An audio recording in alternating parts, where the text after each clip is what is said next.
Welcome student to our digital lecture. Today we will study of chapter 1st class 6th Qasim and Ali. This is the story of two friends. Let's discuss what is this story about. One morning Qasim and Ali had nothing to do. Qasim said to Ali, let's ask question. If I ask you a question and you cannot answer, you will give me one marble. एक दिन अली और कासिम के पास कोई work नहीं था, means they were free, वो free थे. तो कासिम ने अली से कहा लेट्स आस्क क्वेश्चंस. वो फ्री थे तो उसने कहा चलो कुछ क्वेश्चंस पूछते हैं. If I ask you a question and you can not answer, यदि मैं तुमसे आंसर क्वेश्चन करूँगा, कासिम ने कहा कि यदि मैं तुमसे क्वेश्चन करता हूँ और तुम मुझे आंसर नहीं दे पाते हो, you will give me one marble, तो तुम मुझे एक मार्बल दोगे. But if you ask me a question and I can not answer, I will give you 10 marble. लेकिन यदि तुम मुझसे क्वेश्चन करते हो और मैं आंसर नहीं दे पाता हूँ तो मैं तुम्हें पूरे 10 मार्बल दूंगा. मार्बल मीन्स होते कंचे होते हैं जो कांच के बने हुए होते हैं, हम उन्हें मार्बल्स कहते हैं. अली तो हैप्पी हो गया कि चलो मुझे 10 मार्बल्स मिलेंगे और मुझे एक ही रिटर्न करना पड़ेगा. तो अली क्या होता है, मान जाता है. Ali agree. Kasim had read a book of riddle the day before. Kasim ने जो है एक दिन पहले ही रिडल की बुक पढ़ी थी. रिडल्स मीन्स होता है जिसमें कई सारी पहेलियां होती, puzzle type. His mind was full of interesting riddles that he had learn from it. उसका जो माइंड था, उसके माइंड में काफी सारी इंटरेस्टिंग रिडल्स चल रही थी जो उसने पढ़ी थी एक दिन पहले ही. And he knew that Ali did not know any riddles, और वो जानता था कि अली को कोई भी पजल नहीं आती है. So he was sure of an easy victory, तो उसे वो श्योर था कि वो आसानी से क्या होगा, जीत जाएगा. सो कासिम आस्क्ड, कासिम ने क्वेश्चन करना स्टार्ट किए और उसने पूछा what is common between a dog and a tree. एक ट्री और डॉग के बीच में कॉमन क्या है, मीन्स दोनों चीजें कॉमन है जो दोनों में होती है. Ali did not know the answer, Ali answer नहीं जानता था. सो कासिम टुक अ मार्बल फ्रॉम हिम, तो कासिम ने उससे क्या करा, एक मार्बल ले लिया. अकॉर्डिंग टू देयर बेट, उनकी बेट के अनुसार कासिम ने एक मार्बल उसे ले लिया. Ali asked if he new the answer, Ali ने कहा चलो मुझे तो नहीं पता लेकिन तुम्हें आंसर हो तो बताओ.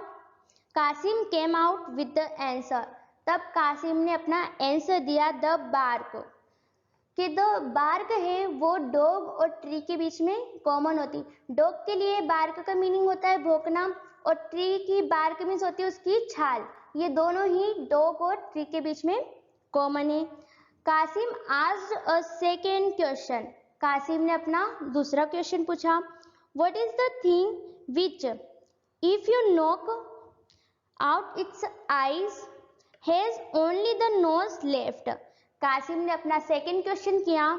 उसने कहा कि वो क्या चीज है यदि उसकी तुम आई निकाल दो, यानी उसमें से अगर आई निकाल दोगे तो तुम्हारे पास ओनली नोज बचेगा. Again Ali did not know, अब दूसरी बार भी अली नहीं जानता था. Taking another marble from Ali, Kasim gave answer. दूसरा मार्बल भी उसने अली से लिया और उसने आंसर दिया noise, NOISE, noise. If you knock out the eye, उसने कहा यदि नॉइज में से तुम आई को हटा दो, ओनली नोज इज लेफ्ट, तो आपके पास सिर्फ NOSE नोज ही बचेगा. Kasim asked a third question, उसने तीसरा क्वेश्चन पूछा. What word in English is 1 mile long, कि इंग्लिश में ऐसा कौन सा वर्ड है जो 1 मील इतना लंबा है. Ali came up with a number of long words, Ali ने काफी सारे लॉन्ग वर्ड्स बताए. But of course none of them was a mile long, लेकिन उनमें से कोई भी 1 मील इतना लंबा नहीं था. He had to part with another marble, तो उसे वापस क्या करना पड़ा, कासिम को मार्बल देना पड़ा. Kasim gave the answer, Kasim ने आंसर दिया smiles, smiles SMILES, between the first letter and the last there is a mile, उसने कहा कि जो स्माइल्स है उसके फर्स्ट लेटर और लास्ट लेटर के बीच में जो वर्ड है वो माइल है। All this time Ali was thinking hard to find a riddle, अब इस पूरे टाइम वो सोचता रहा कि कैसी ऐसी रिडल पूछूं जो बहुत ज्यादा कठिन हो। He could ask. In the end he asked. आखिरी में अब अली ने पूछा, इतने सारे क्वेश्चंस तो कासिम ने पूछे। Now turn of अली, अब किसका टर्न है? अली का। Ali asked what is common between an elephant and a fountain pen, उसने पूछा कि बताओ एक एलिफेंट और फाउंटेन पेन के बीच में कॉमन क्या है, दोनों में क्या समानता है। कासिम वॉज टेकन अबेक, कासिम जो है बिल्कुल अचंभित हो गया। अबेक का हिंदी मीनिंग होता है बिल्कुल अचंभे में पड़ जाना। He did not expect Ali to know any riddle, मतलब उसने सोचा भी नहीं था कि अली को कोई रीडल आती भी होगी।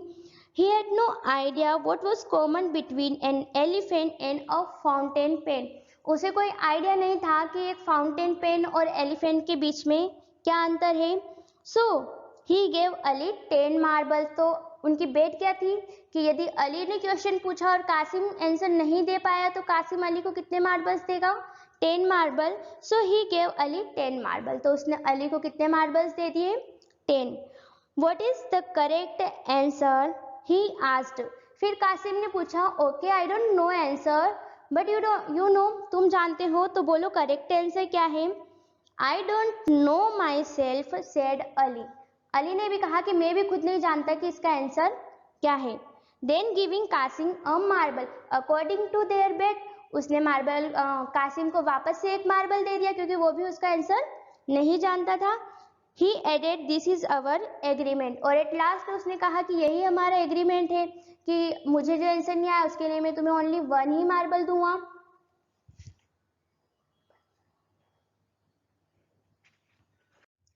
Qasim thought that Ali had cheated him, Kasim ने सोचा कि अली ने उसके साथ क्या किया है? धोखा किया, उसे धोखे से जो 10 मार्बल्स ले लिए हैं।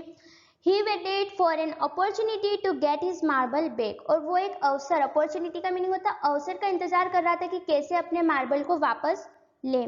One day Ali showed Qasim a blue and red pencil, एक दिन अली ने कासिम को ब्लू और रेड कलर की पेंसिल दिखाई। It wrote blue at one end and red at the other, एक साइड से तो ये ब्लू कलर लिखती थी और नेक्स्ट साइड से red colour. Kasim asked him if it could write other color, तो कासिम ने उससे कहा कि क्या ये अन्य कलर भी लिख सकती है रेड और ब्लू के अलावा। I have a pencil, he claimed, Qasim ने दावा किया कि मेरे पास ऐसी पेंसिल है which can write red, blue, yellow, green, violet और any color I want, उसने कहा कि मेरे पास ऐसी पेंसिल है जो भी कलर मैं चाहूँ वो क्या करती है फटाफट लिख देती है।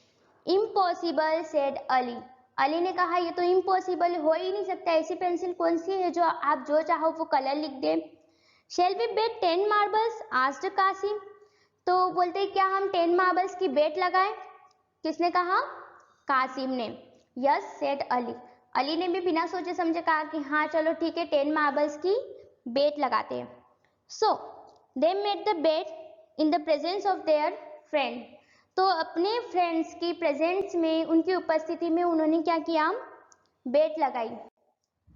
Qasim said that he had the pencil in his bag right at the moment, Kasim ने कहा कि अभी उसके पास ऐसी पेंसिल है, उसके बैग में ऐसी पेंसिल है। ही टुक इट आउट, उसने उसे बाहर निकाला। It looked like an ordinary pencil, means इसका जो लुक है वो एक ऑर्डिनरी पेंसिल की तरह दिख रहा था, जो साधारण पेंसिल हम यूज करते हैं इसी टाइप से। Kasim took it in his right hand and said some magic words over it, अपने राइट हैंड में उसने पेंसिल उठाई और कुछ मैजिक वर्ड्स बोले। Then on a piece of paper, और फिर उसने पेपर का एक टुकड़ा लिया। He wrote with the pencil और उसने पेंसिल से उस पेपर के ऊपर लिखा, रेड, ब्लू, येलो, ऑरेंज, इस टाइप से उसने 3-4 कलर के नेम लिख दिए। Everyone laughed and Ali had to give Kasim 10 marbles. अब सब हंसे उस टाइम पर, क्योंकि कासिम ने क्या क्वेश्चन किया था? What question Kasim asked? He asked that he had a pencil which can write red, blue, yellow, green, means जो लिख सकती है, चाहे जो भी आप बोलो वो लिख सकती है। But Ali didn't use his mind here कि वो किसी चीज को लिखने की बोल रहा था, और उसने एक सिंपल सी पेंसिल पर कई सारे कलर्स के नेम लिखे and get back his marble, और अपने मार्बल को क्या किया? वापस से प्राप्त किया अली से। So student, what you learned from this story? You learn how Kasim used his intelligence, किस तरह उसने अपनी इंटेलिजेंसी का यूज करा and get back his marble, और अपने मार्बल्स को वापस पाया। I hope you enjoyed this lesson. If you have any doubt, write below in comment section. Thank you.